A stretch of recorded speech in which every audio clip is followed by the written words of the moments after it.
Alors, quel est le point commun entre des sources thermales romaines, un peintre mondialement connu et un pôle technologique de pointe? Eh bien, ils font tous partie de l'histoire d'une des villes les plus captivantes de France, Aix-en-Provence. Allez, aujourd'hui on plonge dans l'histoire de ce nom et de cette ville. La Copenhague du Midi, c'est Marcel Pagnol qui l'appelait comme ça. Joli, non? Mais on la connaît aussi, et peut-être même surtout, comme la ville aux 100 fontaines.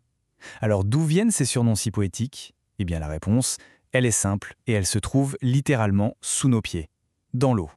Oui, pour vraiment comprendre Aix, il faut aller plus loin que ses façades élégantes et ses jolies rues. On va gratter un peu la surface pour découvrir les différentes couches d'histoire qui ont bâti son identité si particulière. Et pour commencer, il faut parler de l'eau. Tout par de là en fait. C'est le point de départ de son histoire et même de son nom. C'est donc par là qu'on doit commencer. Alors, on remonte le temps. Loin, très loin, plus de 2 millénaires en arrière. À l'époque, la région était le territoire des Saliens, un peuple celto-ligure. Et puis, les Romains sont arrivés. Et là, tout a basculé. En 122 avant notre ère, ils découvrent des sources thermales et décident de fonder une colonie juste là. Une décision qui va façonner toute l'histoire de la région. Et le nom qu'il lui donne, il est on ne peut plus clair, Aquae Sextia. En latin, ça veut dire les eaux de Sextus. C'est simple, direct. L'identité de la ville, dès sa création, est donc complètement liée à l'eau. C'est dans son ADN en quelque sorte. Ce rapport à l'eau, à la nature, ça va marquer la ville pendant des siècles. Et ça donne lieu à des anecdotes assez incroyables. Prenez 1608 par exemple. Imaginez un peu, une pluie de sang s'abat sur la ville. Panique générale évidemment, jusqu'à ce qu'un scientifique du coin trouve l'explication. Et elle était beaucoup moins effrayante.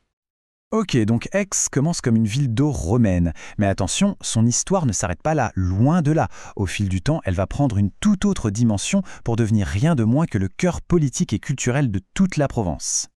Et de cet âge d'or, il reste des traces. Et quelles traces? Un héritage architectural absolument dingue. Le chiffre parle de lui-même. 156 monuments historiques classés. C'est énorme. D'ailleurs, pour le nombre d'hôtels particuliers, il n'y a que Paris qui la dépasse. Rien que ça. Alors comment ça s'est passé? Eh bien tout s'accélère au XIIe siècle, quand les comtes de Provence décident de s'y installer. Et puis au XVe siècle, il y a une figure clé, le roi René. Sous son impulsion, la ville devient un centre culturel et universitaire super réputé. Et forcément, qui dit bouillonnement culturel dit artiste. Cet environnement si riche, ça a attiré plein d'esprits créatifs. Mais il y en a un en particulier, dont le nom est devenu inséparable de celui de la ville. C'est Paul Cézanne, bien sûr, né à Aix, et il a eu cette phrase incroyable qui résume tout. Quand on est né là-bas, c'est foutu, rien ne vous dit plus.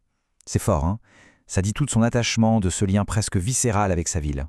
Mais attention, il ne faut pas croire que Cézanne était seul. Non, il s'inscrit dans une vraie lignée d'artistes.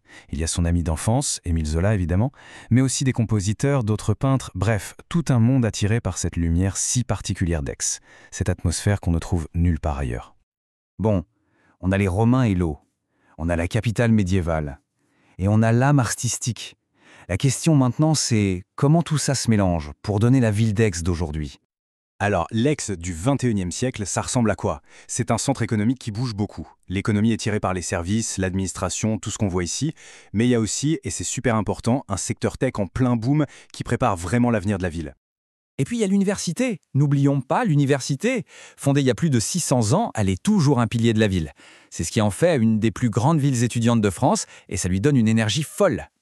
Ce mélange, ce pont entre passé et présent, on le voit très bien dans les transports. Avant, il y avait le vieux tramway.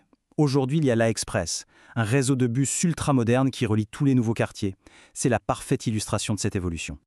Donc, pour résumer, Aix-en-Provence, ce n'est pas juste une ville d'eau, ou une ancienne capitale, ou une ville d'artistes. C'est tout ça en la fois.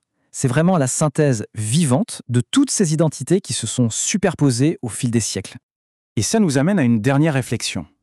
Quand on a un passé aussi riche, aussi présent à chaque coin de rue, comment fait-on pour se tourner vers l'avenir sans se transformer en musée à ciel ouvert? C'est tout le défi d'Aix. Trouver cet équilibre, c'est ce qui va définir son futur.